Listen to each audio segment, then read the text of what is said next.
ठीक है, अपना क्वेश्चन है भाई, जेई मेन 2025 का स्मॉल अनचार्ज्ड कंडक्टिंग स्फीयर, एक अनचार्ज कंडक्टिंग स्फीयर था जिसका इनिशियल चार्ज कितना था, 0। ये कैसे नेचर का है, conducting. is placed in contact with an identical sphere, is placed in contact with an identical sphere, एक दूसरा स्फीयर इसके कांटेक्ट में इसको रखा गया है, but having 4 into 10⁻⁸ coulomb charge. Q equal to क्या है, 4 इंटू 10⁻⁸ कूलम चार्ज। अब इसमें चार्ज था तो इसका कुछ पोटेंशियल भी रहा होगा, ठीक। और इसके पास पोटेंशियल शुरू में क्या था, 0। इसके पास पोटेंशियल क्या रहा होगा, के क्यू बाय आर। रेडियस कितना था, आर, और इसका भी रेडियस कितना था, आर, दोनों सिमिलर है। Then remove to a distance, इन दोनों को उसके बाद सेपरेट कर दिया गया। ये हो गया स्फीयर 1 और ये हो गया स्फीयर नंबर 2, ठीक। The force of repulsion between them, इन दोनों के बीच जो फोर्स ऑफ रिपल्शन आया वो कितना आया, 9 इंटू 10⁻³ न्यूटन, ठीक। तो अपने को पता लगाना है उनके बीच डिस्टेंस कितना रहा, कि सेंटर्स के बीच जो डिस्टेंस है डी, इसका वैल्यू अपने को फाइंड करना है। अच्छा, यहाँ पे क्या हुआ होगा आप खुद सोचो, दो कंडक्टिंग स्फीयर्स को अगर आप कांटेक्ट में रख दोगे तो यहाँ वोल्टेज क्या हो जाएगा, सेम। वोल्टेज क्या हो जाएगा, सेम, ठीक है। तो यहाँ पे अपन लोग क्या कर रहे हैं, चार्ज को कंजर्व करा लेते हैं। क्या करा लेते हैं, चार्ज इज कंजर्व, ठीक। तो यहाँ कैपेसिटर का, कैपेसिटेंस का वैल्यू क्या रहा होगा, 4πε0 आर। यहाँ पे भी कैपेसिटेंस का वैल्यू क्या रहा होगा, 4πε0 आर, ठीक।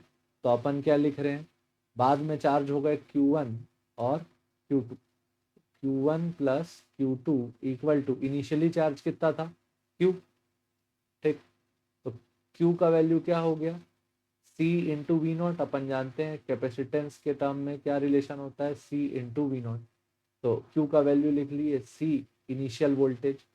Q1 का वैल्यू क्या लिखे, C1। अच्छा, अब इन दोनों कंडक्टिंग स्फीयर थे, कांटेक्ट में लाए तो दोनों का वोल्टेज क्या हो गया होगा, सेम, V डैश, और इसका भी वोल्टेज क्या, V डैश। तो C1 V dash, C1 V dash plus C2 V dash, ठीक। अब C1 और C2 का वैल्यू क्या है, सेम, C के बराबर। तो C V dash plus C V dash equal to क्या आया, सी वी नॉट। ये क्या हो गया, 2CV dash equal to C V naught. C से सी क्या हो गया, कैंसिल। तो वी डैश का वैल्यू क्या आया, V0/2। मतलब कॉन्टैक्ट में ला के इनको हटा दोगे तो दोनों का वोल्टेज कितना डिस्ट्रीब्यूट होगा, हाफ और हाफ। अच्छा, ये कॉमन सेंस से भी कर सकते थे लेकिन एक बार करना जरूरी था, ठीक है। ये इनका वोल्टेज हाफ इसलिए हुआ क्योंकि रेडियस कैसा है, एक जैसा। तो वी डैश का वैल्यू दोनों का क्या आया, V0/2। तो यहाँ से Q1 का वैल्यू क्या लिखोगे, सी वी नॉट।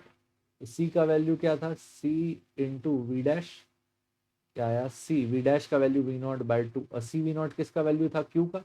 ये हो गया Q/2। और Q2 का वैल्यू क्या आया, V sorry C V dash, इसका वैल्यू CV0/2, मतलब कि Q/2। यानी कि दोनों को चार्ज कैसे डिस्ट्रीब्यूट हो गया, आधा आधा, क्योंकि दोनों स्फीयर कैसे थे, एक जैसे।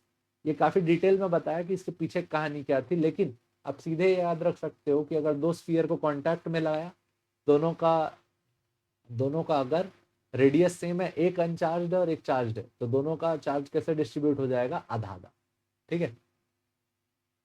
ठीक, अब इसके बीच में फोर्स निकाल देते हैं। एफ का वैल्यू क्या लिखते हो, के Q1 Q2, और दोनों के बीच का डिस्टेंस क्या लिखे, d²। तो एफ का वैल्यू 9 इंटू 10⁻³ इक्वल टू के का वैल्यू 9 इंटू 10⁻9। Q1 का वैल्यू क्या,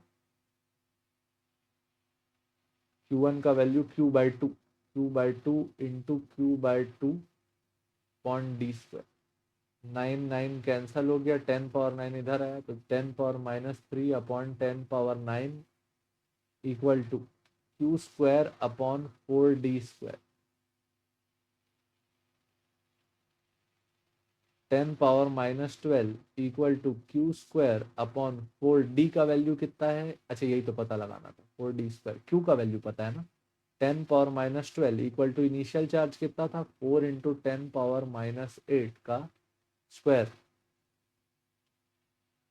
अपॉन 4d²। तो 10 power minus 12 equal to 16 into 10 power minus 16 upon 4d²। 4 one ज़ा 4 4 ज़ा d² इधर गया तो d² का वैल्यू क्या आया 4 into 10 power minus 16 upon 10 power minus 12।